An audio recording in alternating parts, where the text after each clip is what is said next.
Otherworldly Evil Monarch, Bab 37. Judul, Pembunuhan dan Penjarahan. Terima kasih atas dukungannya. Surga ingin aku mati. Perasaan pahit menyelimuti mereka berenam.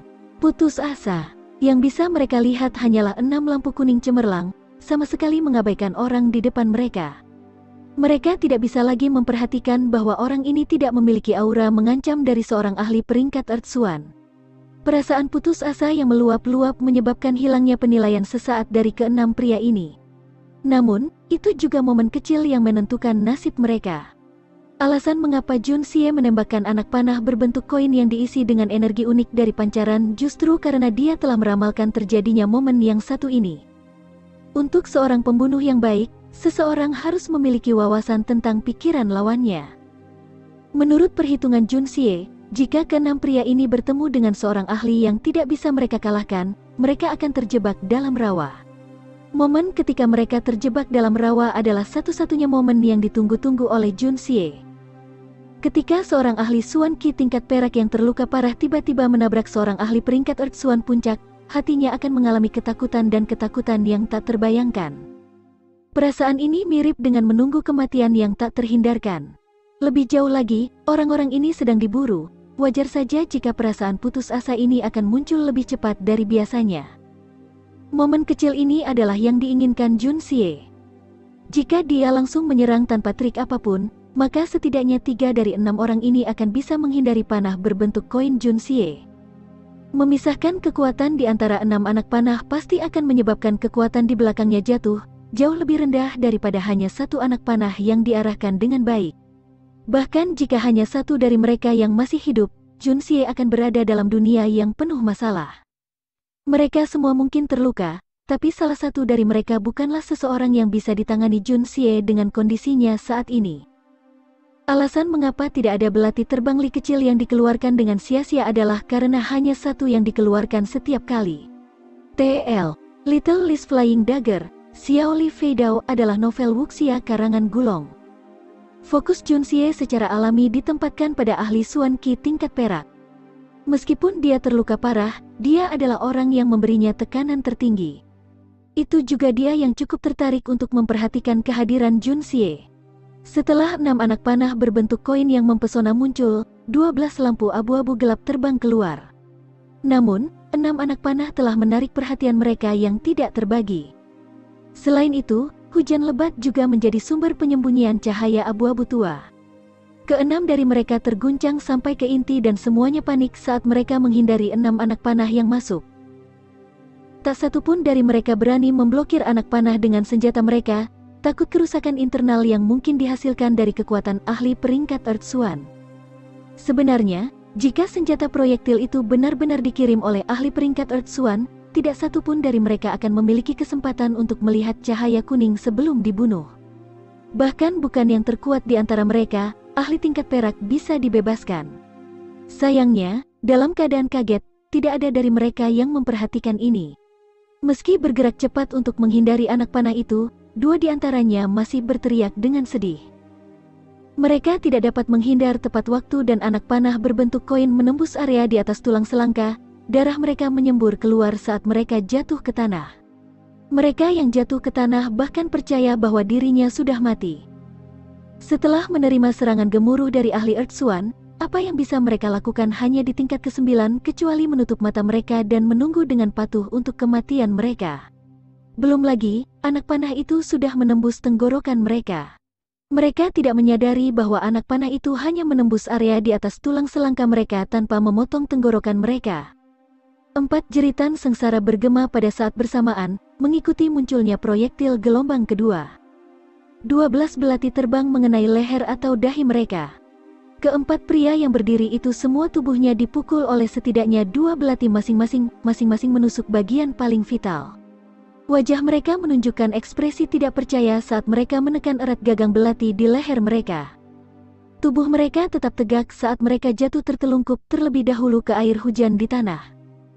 Adapun ahli tingkat perak yang menerima perhatian Jun Xie yang paling dalam, situasinya jauh lebih menyedihkan dibandingkan karena dia sudah terluka parah untuk memulai.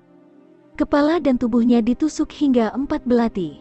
Semuanya menembus begitu dalam ke dalam dirinya sehingga bahkan pegangannya pun tidak terlihat. Bahkan pada saat kematian mereka tidak dapat memahami. Bukankah mereka sudah menghindari serangan fatal itu? Mengapa mereka tiba-tiba menderita luka mematikan lainnya dari belati terbang ini? Sebagai ahli peringkat Earth Swan, menghadapi mereka yang keberadaannya mirip dengan semut di depannya, begitu serangan pertamanya gagal, maka dia seharusnya mempertimbangkan statusnya dan berhenti menyerang. Mengapa dia menyerang lagi? Mengapa? Dia benar-benar memanfaatkan serangan diam-diam terhadap seseorang yang berada 2 tingkat di bawahnya dalam kultivasi. Selain itu, setelah pertama kali gagal, dia benar-benar mengirim yang kedua. Mungkinkah ahli Earth Swan saat ini semua adalah bajingan tak tahu malu tanpa peduli dengan sikap mereka? Di dunia ini, ahli Earth Swan semuanya adalah individu yang sangat mementingkan reputasi mereka. Sejak kapan mereka menjadi begitu tidak tahu malu? Ahli Earth Swan, Junxie menunjukkan tanpa ragu-ragu saat dia bergerak dengan kecepatan kilat, dengan lancar mengeluarkan belati terbang dari dahi mayat. Dia kemudian mengubah langkahnya, dari 2 langkah menjadi 1. Dia bergegas menuju 2 pria yang telah jatuh sebelumnya dan dengan kejam menikam salah satu dari mereka langsung ke arah jantungnya. Meskipun kedua pria ini menderita luka yang tidak sedikit, itu tidak cukup untuk berakibat fatal secara instan. Sampai sekarang, mereka bingung karena ketakutan, namun mereka masih memiliki tingkat kemampuan tempur tertentu. Musuh yang masih bisa menimbulkan ancaman tidak boleh dibiarkan hidup. Bahkan jika mereka berada di ambang kematian. Apa yang terjadi padanya di kehidupan sebelumnya adalah pelajaran terbesar bagi Junxie.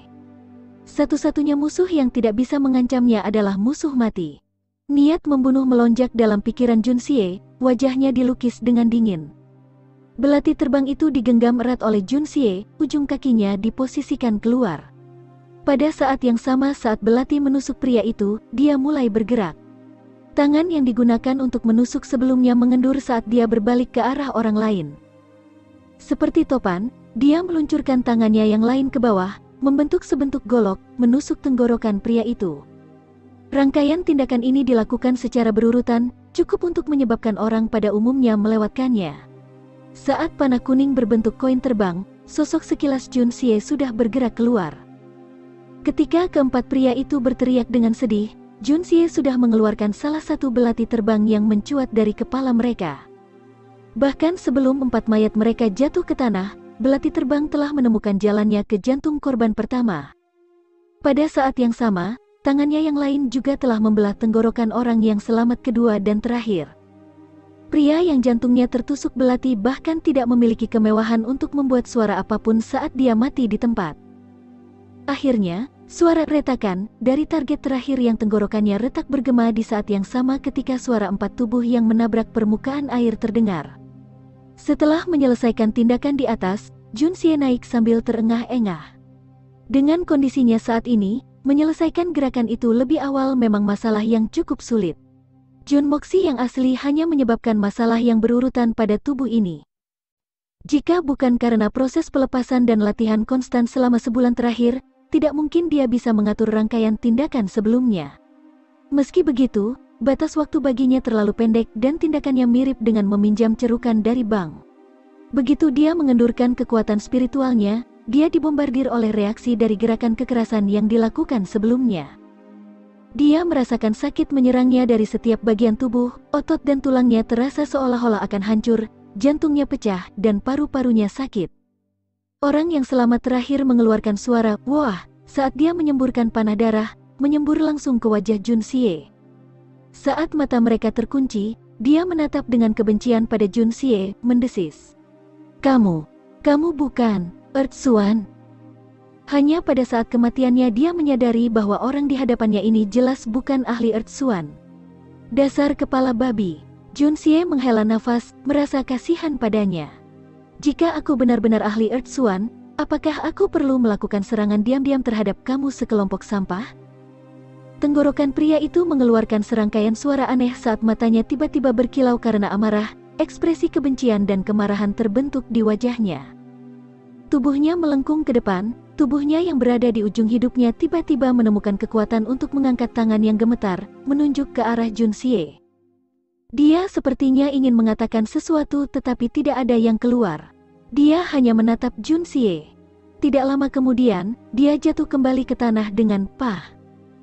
Setelah berkedut sebentar, dia akhirnya menghembuskan nafas terakhir, matanya tetap terbuka lebar menuju kematian. Awalnya, dia masih memiliki sisa nafas. Meskipun itu hanya masalah waktu sebelum mati, tapi setidaknya dia bisa bertahan lebih lama. Siapa yang tahu bahwa kata-kata Jun Xie malah memprovokasi dia sampai mati. Bergerak, Jun Xie mengambil panah berbentuk koin dan belati terbang. Di saat yang sama, dia juga melakukan pencarian di tubuh mereka. Tindakan Jun Xie alami, hatinya tidak terganggu seolah-olah dia hanya memeriksa sakunya sendiri, benar-benar mengabaikan fakta bahwa keenam pria itu sudah mati. Pelatihannya sebagai seorang pembunuh di kehidupan sebelumnya telah menanamkan ketenangan dalam dirinya, yang tidak dapat dipatahkan bahkan jika gunung Tai runtuh di hadapannya. Selain itu, Jun Xie telah menyaksikan lebih banyak situasi yang jauh lebih berdarah dari ini. Dia akhirnya menemukan bungkusan kecil di tangan ahli level silver. Setelah menimbangnya sebentar, Jun Xie kemudian meraih topi hujan bambu yang ada di tanah. Menempatkannya di bawah area tulang rusuknya, dia melangkah pergi, berbelok ke sudut. Di belakangnya, hujan lebat terus berlanjut, menciptakan tirai besar, memotong Jun Xie dari adegan berdarah ini seolah-olah mereka berasal dari dua dunia yang berbeda.